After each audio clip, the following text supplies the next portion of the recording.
Assalamualaikum warahmatullahi wabarakatuh. Perkenalkan, saya Eliza dengan NPM 220201002.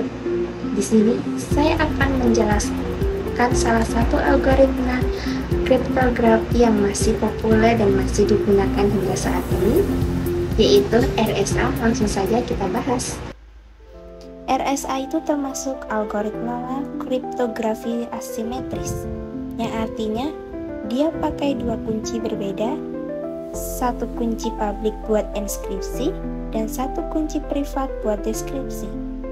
Konsep revolusioner banget karena nggak perlu lagi tukar-tukaran kunci rahasia seperti di algoritma simetris, jadi lebih aman dan praktis buat komunikasi digital. Nah, proses RSA ya dimulai dari memilih dua bilangan prima besar namanya P dan Q, terus dikalikan jadi N, lalu dihitung juga fungsi Tauziat-Euler-nya, yaitu Pn sama dengan P dikurang 1 Q dikurang 1. Dari situ kita pilih angka S sebagai kunci publik yang harus relatif prima sama Pn. Setelah itu kita cari D, yaitu kunci privat yang merupakan inverse dari E modul Vn. Hasil akhirnya, kita dapat dua pasang kunci. Kunci publik En boleh disebarkan, kunci publik privat Dn harus dirahasiakan. RSA ini nggak cuma buat enskripsi pesan aja, RSA juga banyak banget digunakan di dunia nyata, misalnya buat HTTPS di website, buat VPN, buat tanda tangan digital, sampai buat enskripsi email seperti PGP. RSA juga punya beberapa keunggulan seperti nggak perlu tukar-tukaran kunci rahasia, cocok buat autentikasi digital, udah jadi standar di banyak protokol keamanan.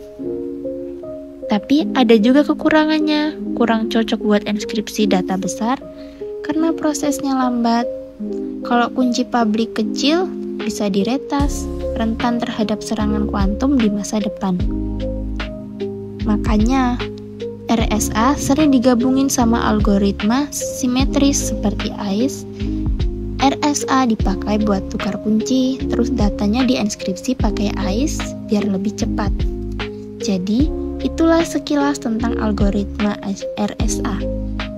Penting banget buat keamanan digital zaman sekarang dan wajib dipahami kalau kamu tertarik sama dunia kriptografi dan keamanan siber.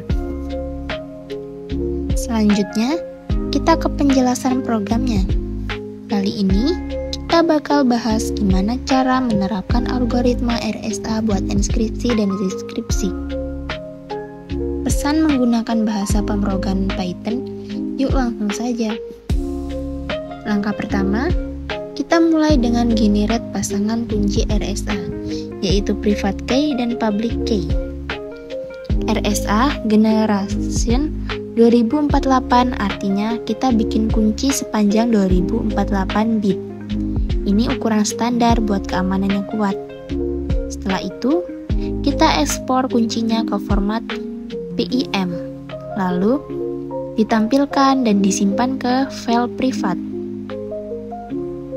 PIM dan public PIM kenapa disimpan? Supaya nanti kita pakai lagi buat proses enskripsi dan deskripsi. Nah, sekarang kita punya sebuah pesan rahasia. Ini adalah pesan rahasia RSA. Pesan ini akan kita enskripsi pakai public key. Jadi, cuman yang punya private key aja yang bisa ngebukanya. Proses enkripsinya pakai model PKCS1 OAEP dari PyCryptodome. Ini padding scam yang aman banget buat RSA.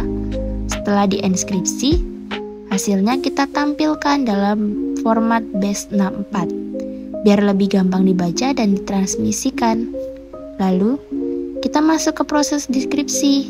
Di sini kita import private key dari file privat PIM. Terus pakai lagi hasilnya. pesan asli berhasil dibuka lagi, sesuai dengan yang dikirim di awal. Mari kita jalankan codingnya ya. Nah, kesimpulannya, RSA di Python bisa dipakai buat mengamankan pesan dengan prinsip enskripsi pakai kunci publik dan deskripsi pakai kunci privat. Teknik ini cocok buat pertukaran pesan penting, tanda tangan digital, dan proses autentikasi sistem keamanan. Jangan lupa, RSA cocok buat pesan kecil atau kunci sesi. Karena kalau pesan terlalu besar, performanya jadi lambat. Makanya biasanya RSA dikombinasikan sama enskripsi simetris kayak ACE buat performa yang lebih cepat. Terima kasih sudah menonton, semoga bermanfaat. Jangan lupa like, share, dan subscribe biar nggak ketinggalan video kriptografi selanjutnya. Wassalamualaikum warahmatullahi wabarakatuh.